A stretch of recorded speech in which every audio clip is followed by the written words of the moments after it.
નમસ્કાર.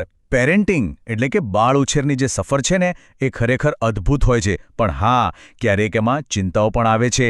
તો બસ આજની આપણી આ વાતચીતનો હેતુ એ જ છે કે આપણે સાથે મળીને આ સફરને વધુ સ્પષ્ટ અને સપોર્ટિવ બનાવીએ, જેથી આત્મવિશ્વાસથી આગળ વધી શકાય. એક સવાલ છે જે લગભગ દરેક પેરેન્ટના મનમાં ક્યાંક ને ક્યાંક તો આવે જ છે. શું મારું બાળક બરાબર છે? અને ખબર છે, આ સવાલ મનમાં આવવો એ એકદમ નોર્મલ છે. તો ચાલો આજે આપણે આ જ સવાલના ઊંડાણમાં જઈએ અને કેટલાક એવા જવાબો શોધવાનો પ્રયત્ન કરીએ જે આપણા મનને થોડી શાંતિ આપી શકે. જુઓ, ડૉક્ટર અર્ચિત મહેતાની આ વાત કેટલી સરસ છે.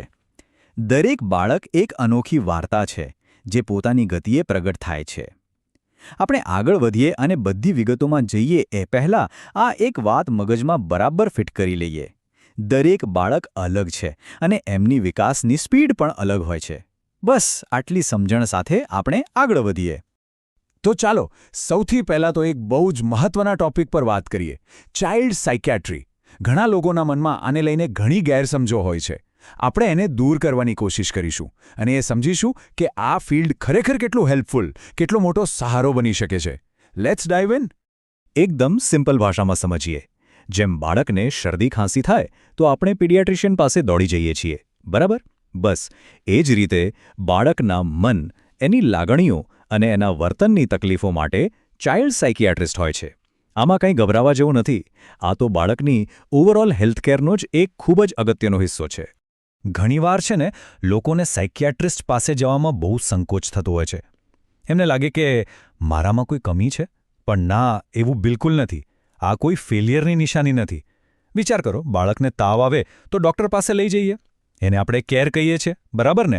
તો પછી બાળકના માનસિક સ્વાસ્થ્ય માટે કોઈ એક્સપર્ટની મદદ લેવી એ તો ઉલટાનું એક ખૂબ જ સ્માર્ટ અને જવાબદાર પેરેન્ટિંગનું લક્ષણ છે.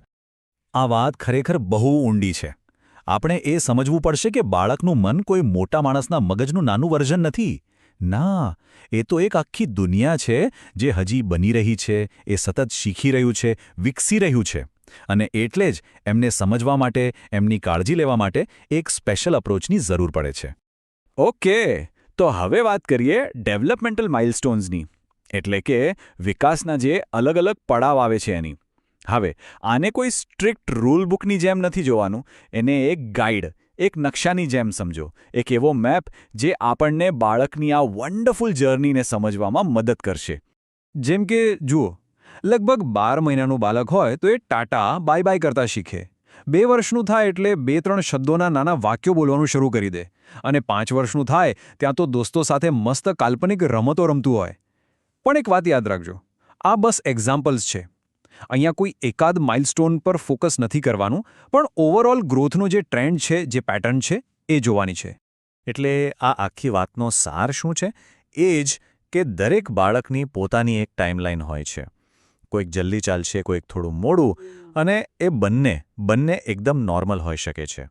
સાચી ચિંતા ત્યારે કરવાની છે જ્યારે તમને આખી વિકાસની પેટર્નમાં જ કોઈ મોટો ગેપ દેખાય અથવા એવું લાગે કે બાળક પાછળ રહી રહ્યું છે. ચાલો હવે વાત કરીએ થોડા રેડ ફ્લેગ્સની, એટલે કે એવા ચિંતાજનક સંકેતોની. પણ હા, આ શબ્દ સાંભળીને ગભરાવાની જરૂર નથી. રેડ ફ્લેગનો મતલબ એ નથી કે કોઈ મોટી ગડબડ છે જ. ના, એનો મતલબ ફક્ત એટલો છે કે આ એવા સિગ્નલ્સ છે જેના પર આપણે થોડું વધારે ધ્યાન આપવું જોઈએ. આ બધી ચિંતાઓને સોર્ટ આઉટ કરવા માટે ચાલો એક simple traffic light system use કરીએ. Red, orange, green. બસ આટલું સિમ્પલ. આનાથી આપણને ક્લિયર થઈ જશે કે ક્યારે ઇમિડિયેટલી એક્શન લેવાનું છે, ક્યારે થોડું ઓબ્ઝર્વ કરવાનું છે અને ક્યારે ફક્ત નોર્મલ ચેકઅપમાં વાત કરવાની છે. પહેલાં વાત કરીએ રેડ લાઇટની. આ એટલે કે stop and seek help immediately.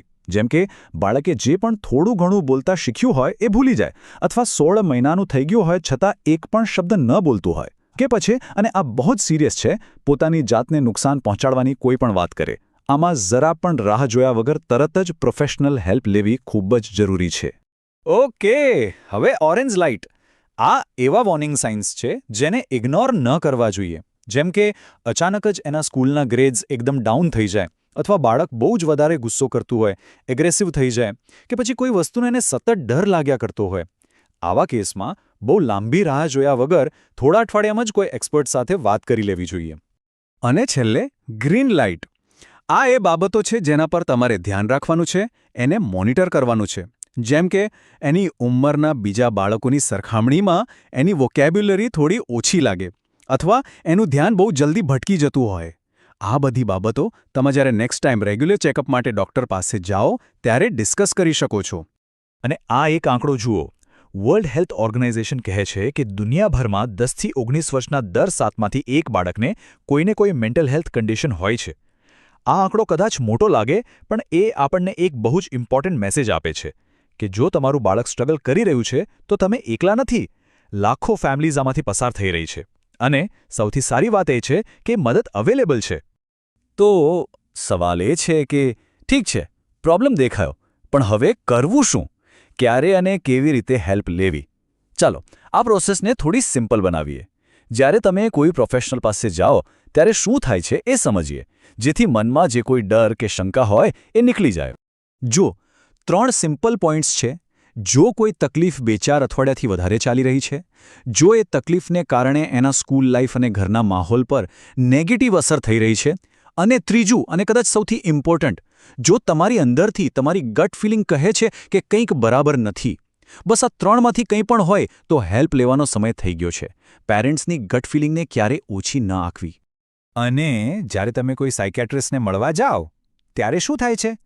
કંઈ ડરવા જેવું નથી હોતું. એ એકદમ શાંત અને પ્લાન્ડ વાતચીત હોય છે. ડૉક્ટર તમારી સાથે, તમારા બાળક સાથે, બંને સાથે વાત કરશે, આખી સિચ્યુએશનને સમજશે અને પછી તમારા માટે એક પર્સનલાઇઝ્ડ પ્લાન બનાવવામાં આવશે. આ એક ટીમવર્ક જેવું છે. ડૉક્ટર મહેતાની આ વાત ખરેખર મગજમાં ઉતારી લેવા જેવી છે. મદદ માંગવી એ કોઈ નબળાઈ નથી. હકીકતમાં ચાઇલ્ડ સાયકિયાટ્રીમાં અર્લી ઇન્ટરવેન્શન એટલે કે વહેલી તકે મદદ લેવી એ જ આપણું સૌથી પાવરફુલ ટૂલ છે. જેટલી જલ્દી પ્રોબ્લેમને એડ્રેસ કરીશું એટલું જ સારું અને ઝડપી પરિણામ મળશે. તો ચાલો હવે વાત કરીએ કેટલાક એક્શનેબલ સ્ટેપ્સની.